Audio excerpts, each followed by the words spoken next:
Na današnji seji Komisije za nadzor varnostnih in obveščevalnih služb smo odprli kar nekaj tem.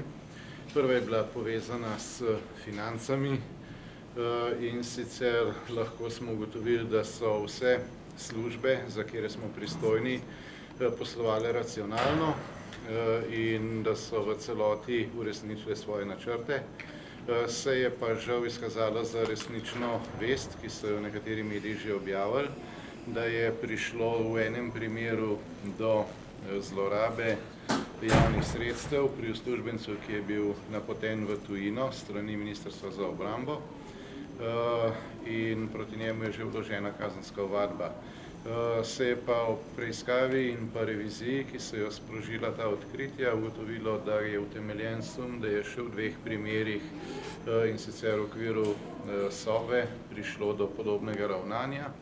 Glede na to, da preiskave povsod še potekajo, pač več informacij s tem v zvezi v tem trenutku ni mogoče dati. Poleg tega smo odprli tudi nekatere zadeve iz minulega obdobja. Veste, da se bliža čas, ko obravnavamo poročila varnostno-obveščevalnih služb za minulo leto oziroma za obdobje za nazaj. In v lanskem letu smo se ogromno ukvarjali tudi s preiskavo utemeljenega suma pranja denarja v okviru Nove Ljubljanske banke, se pravi milijarde evrov, kot se je na koncu izkazalo. In naknadno smo takrat zahtevali tudi pojasnilo, kako je bilo s posnetki varnostnih kamer. Zdaj smo prejeli pojasnilo Urada za preprečevanje pranja denarja, da čeprav ne bi po informacijah šlo tukaj za reden postopek, sicer običajen, da se to zahteva, v danem primeru niso pridobili teh posnetkov in sicer s pojasnilom, da suma v identiteto Farrokh Zadeha takrat ni bilo, glede ostalega pa da je bila njihova ocena, da za preiskavo financ ni potrebno pridobiti teh posnetkov. Zdaj smo enako vprašanje naslovili še na policijo in pričakujemo odgovore najkasneje 13. marca, ko bomo obravnavali redna poročila za minulo leto. Tretja stvar, s katero smo se danes ukvarjali, je bilo vprašanje odtekanja informacij, ki je pač očitno prisotno vse bolj tudi v okviru tajnih služb in sicer je pač bilo zaprošeno za pojasnilo, da se ugotovi, kaj se je na posameznih teh službah dogajalo, tudi v okviru kriminalistične policije oziroma policije nekaterih policijskih postaj zlasti na vzhodu države. Tudi tukaj poročilo še pričakujemo in enako je tudi pri zadnji temi, ki smo jo danes obravnavali.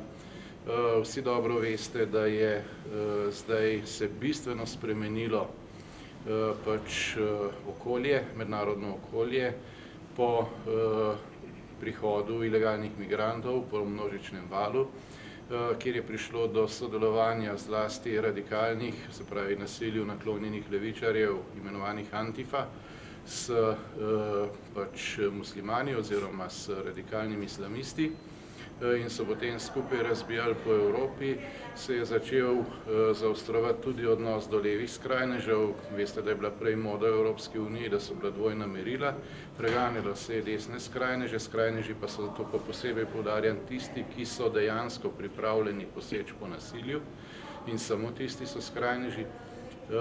Drugo pa je, da se je zdaj enaka merila le vendarle začelo uporabljati tudi, ko gre za levičarje, za Antifo. Že nekaj mesecev nazaj smo bili seznanjeni, da Interpol začenja sestavljati enake sezname, kot so recimo za potencialne teroriste, ki predstavljajo grožnjo za javni red in mir oziroma za varnost ljudi. Ko gre za radikalne islamiste, se zdaj, in seveda, kot se je že prej sestavljalo za eno stran, se sedaj tudi take sezname na Interpolu sestavlja za Antifo, to se pravi za radikalne levičarje. Kaj so oni sposobni narediti, se je v tem letu zelo jasno pokazalo, to je primer iz Hamburga. Tele slike lahko drugič še malo povečam, bodo bolj impresivne. Slike so spominjale na Sirijo po bombardiranju oziroma po državljanski vojni. V resnici pa je bil to produkt Antife, in njenih, lahko mirno rečemo temu, kar teroristov, ki so več dni razbijali po Hamburgu z roko v roki z radikalnimi islamisti, o čemer obstajajo številni posnetki, ropali trgovine in izvajali vse druge oblike kriminalnih aktivnosti. In zakaj je to tako pomembno? Nekaj tega smo že videli tudi v Sloveniji.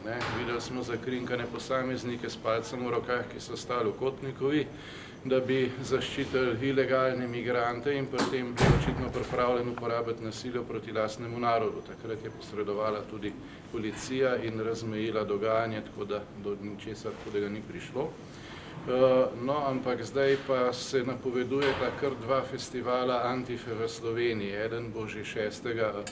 marca v Trbovljah, potem, kar je javno dostopna informacija, drugi pa od 19. do 21. aprila v Ljubljani na Metelkovi.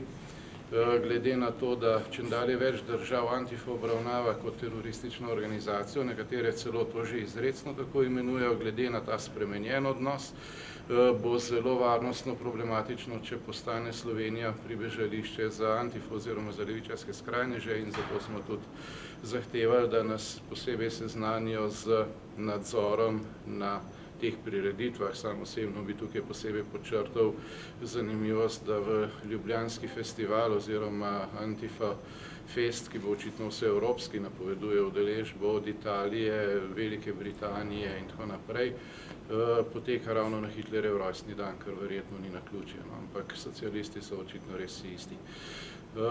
Toliko z moje strani, če je kakršnokoli vprašanje, pa nanj z veseljem odgovorim. Če